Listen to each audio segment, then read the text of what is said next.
كان يا ما كان في قرية صغيرة، كان يعيش فيها مزارع مع عائلته في هذه القرية التي تقع بين الجبال وتحيط بها الغابات الكثيفة. كانت القرية هادئة وجميلة يسودها جو من البساطة والهدوء. كان المزارع يعمل بجد كل يوم في حقوله، حيث يزرع الحبوب والخضروات لتأمين قوت عائلته. كان الجو حارا جدا في ذلك الصيف، ولم تسقط حتى قطرة واحدة من المطر لعدة أشهر. بسبب الاختناق كانت محاصيلهم تذبل، وكانت القرية بأكملها في حزن عميق. كانت الأرض تتشقق من الجفاف، وكان الجميع بفارغ الصبر ينتظرون المطر، ولكن المطر لم يهطل أبدا، وبدأ الجميع يفقدون الأمل. كان الأطفال يلعبون بصمت في الشوارع، وكان الكبار يتحدثون بهمس محاولين مواساة بعضهم البعض. كان المزارع ينهض كل صباح ويتفقد حقوله بعينين مليئتين بالحزن. كانت زوجته تحاول التخفيف عنه وتقول له: لا تفقد الأمل، فالله رحيم وسيرسل لنا المطر في الوقت المناسب. ولكنه كان يشعر بالعجز أمام الطبيعة القاسية. وفي كل ليلة كان يجتمع مع عائلته لتناول العشاء بصمت، حيث كان الجميع يشعرون بثقل الأزمة التي يمرون بها. كان الطعام قليلا، وكانت الأم تحاول توزيع القليل الذي لديهم بطريقة عادلة بين أفراد الأسرة. في أحد الأيام قرر جميع القرويين الاجتماع في منازلهم في وقت محدد للصلاة. في الوقت المتفق عليه اجتمع المزارع وزوجته وابنتهما البالغة من العمر 6 سنوات لصلاة الفجر. جلس المزارع ويداه مطويتان، وزوجته وابنته بجانبه. أخفى دموعه وصلى: يا رب، إنك تسمع إلى صلاة أطفالك، محاصيلنا تموت، يرجى إرسال المطر قريبا حتى نتمكن من البقاء على قيد الحياة. وكل فرد من أفراد الأسرة كان يصلي بطريقته الخاصة. صلت الفتاة الصغيرة أيضا إلى الله قائلة: يا رب، والدي مستاء جدا، يمكنك أن تفعل كل شيء، من فضلك اجعل السماء تمطر في قريتنا. كان المنزل مليئا بالصمت والتأمل بعد الصلاة. جلست الفتاة الصغيرة في زاوية الغرفة تنظر إلى والدها بعينين مليئتين بالأمل.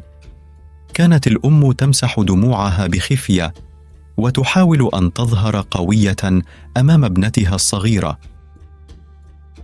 وفي ذلك المساء عندما انتهت الصلاة نهض المزارع ليغادر إلى حقوله. رأته الفتاة يغادر فسألته: إلى أين أنت ذاهب يا أبي؟ فأجاب المزارع: أنا ذاهب للمزرعة للقيام ببعض الأعمال. ركضت الفتاة بسرعة نحو والدها وقالت: انتظر، سوف آتي معك أيضا. دخلت وعادت ومعها مظلة. رآها الأب وسأل: لماذا أحضرت مظلة؟ لقد ذهبت الشمس بالفعل وجاء وقت المساء. فأجابت الفتاة الصغيرة: أبي، لقد صلينا للتو إلى الله من أجل المطر. إذا ذهبنا بدون مظلة فسوف نتبلل عندما يهطل المطر. أصيب المزارع بالذهول بعد أن استمع لابنته. اندهش من إيمان ابنته ونظر إلى السماء. كانت صافية ولا يوجد أي أثر للسحب أو المطر. ثم حدق في وجه ابنته البريء، وفي تلك اللحظة شعر بصوت بداخله يقول: من الجيد الدعاء، ولكن الأهم هو أن تؤمن أن صلاتك ستستجاب، ثم تتصرف وفقا لذلك. أخذ المزارع ابنته بين ذراعيه وقبلها على جبينها، وذهب إلى الحقول وهو يحمل المظلة بين يديه. وفي تلك الليلة أمطرت كما لم تمطر من قبل. وفي صباح اليوم التالي استيقظ المزارع على صوت الماء يتدفق في الشوارع. لم يكن متأكداً إذا كان يحلم أم أن هذا حقيقي. توجه نحو النافذة ونظر إلى الخارج ليرى قريته مغطاة بالماء. كان الجميع يصرخون بفرح، يركضون في الشوارع، يرقصون تحت المطر. ارتسمت الابتسامة على وجهه وعينيه امتلأت بالدموع. لقد تحقق دعاء ابنته الصغيرة وعاد الأمل إلى القرية. خرج المزارع من منزله واتجه إلى حقوله متلهفاً لرؤية التأثير الإيجابي للمطر على محاصيله. عندما وصل إلى الحقل لاحظ أن النباتات بدأت تنتعش مرة أخرى. ألوانها الخضراء بدأت تظهر بوضوح وكأنها تستعيد حيويتها بعد فترة طويلة من الجفاف. كان يشعر بالامتنان والسعادة العارمة، وشعر بأن قريته قد نالت فرصة جديدة للحياة. رأى الطيور تعود إلى الحقول والأزهار تتفتح من جديد. كان الجميع يعملون بجد لاستغلال هذه الفرصة الجديدة. بينما كان يتجول في الحقول تذكر لحظة إيمان ابنته الصغيرة، وكيف أن ثقتها بالله كانت قوية لدرجة أنها كانت واثقة بأن المطر سيأتي. أذهله ذلك وأعطاه درساً عميقاً عن الإيمان والأمل. تلك القصة أصبحت جزءاً من تاريخ القرية، ترويها الأجيال القادمة كدليل على قوة الإيمان وأهمية الأمل. كان الجميع يتذكر دائماً أن الفتاة الصغيرة بإيمانها العميق هي التي جلبت المطر وأعادت الحياة إلى قريتهم. وفي كل عام كانوا يحتفلون بتلك الأمطار الغزيرة، ويعلمون أطفالهم أن يؤمنوا دائماً بأن الله يستجيب لمن يدعوه بإيمان صادق. كما ترى في الحياة وفي حياتك، تعلمنا قصة المزارع وابنته الصغيرة درساً حيوياً حول الإيمان في حياتنا. عندما نمر بأوقات عصيبة أو محن، يبدأ إيماننا بالتذبذب ونصبح يائسين. ولكن في هذه القصة نجد أن القرية بأكملها كانت تصلي من أجل المطر، وقلوبهم كانت ممتلئة بالشك. ورغم ذلك جاءت الفتاة الصغيرة بمظلتها مؤمنة بقوة أن المطر سيأتي. الإيمان أمر بالغ الأهمية في حياتنا، فهو يشكل أساساً لأحلامنا وأهدافنا. عندما نبدأ أي مهمة بإيمان قوي بأنفسنا، فإن النتائج الإيجابية لا بد أن تتبعها. دون إيمان بجهودنا قد نستسلم بسهولة أمام التحديات. ولكن عندما نؤمن حقاً بشيء ما، فإننا نتخذ إجراءات تجعل ذلك الشيء يتحقق. الإيمان يدفعنا للتصرف بطرق تضمن ازدهار أعمالنا وتحقيق أهدافنا. إذا اقتربنا من أهدافنا بالشك، فقد لا نبذل الجهد اللازم أو نستسلم للعقبات. ولكن بالثقة والإيمان نصبح أكثر مرونة وإصراراً، مما يزيد من فرص نجاحنا في الحياة.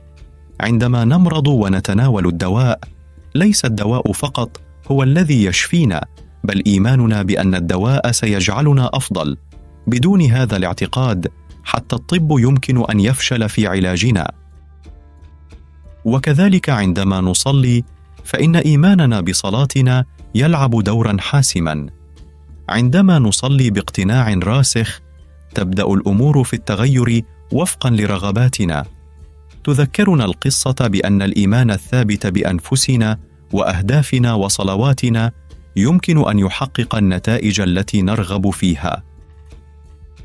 الإيمان لا يتعلق فقط بالأمل في الأفضل، بل يتعلق بالاقتناع الراسخ بأن الأفضل سيحدث. فقط أولئك الذين يؤمنون بأنفسهم وبأحلامهم يحققون أهدافهم. لذا ثق بنفسك، ويمكنك تحقيق أي شيء تضعه في ذهنك، لأن الإيمان الذي لا يتزعزع هو المفتاح الذي يفتح الباب لأحلامك. إن الإيمان ليس مجرد فكرة، بل هو قوة دافعة تغير حياتنا. فكما أن الفتاة الصغيرة كانت واثقة من أن المطر سيأتي، يجب علينا أن نكون واثقين من قدرتنا على تحقيق أحلامنا. الإيمان يمنحنا الشجاعة لمواجهة الصعاب والتحديات بثقة وإصرار.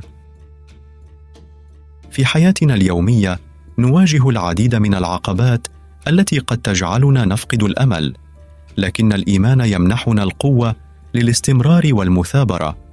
عندما نؤمن بقدراتنا نصبح قادرين على تحقيق أشياء لم نكن نعتقد أنها ممكنة.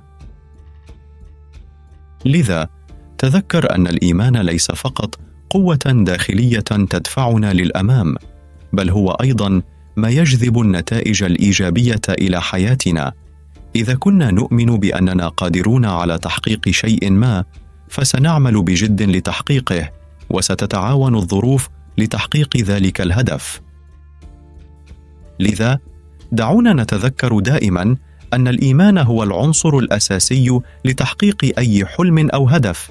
دعونا نثق بأنفسنا وبقدرتنا على تحقيق ما نطمح إليه. إن الإيمان الثابت هو ما يجعلنا نتحرك بثقة نحو مستقبل أفضل، ويمنحنا القوة لتحقيق كل ما نضعه في أذهاننا. بهذا الإيمان سنكون قادرين على مواجهة أي تحدي وتحقيق أي هدف نسعى إليه. نتمنى لك حياة أفضل يوم بعد يوم.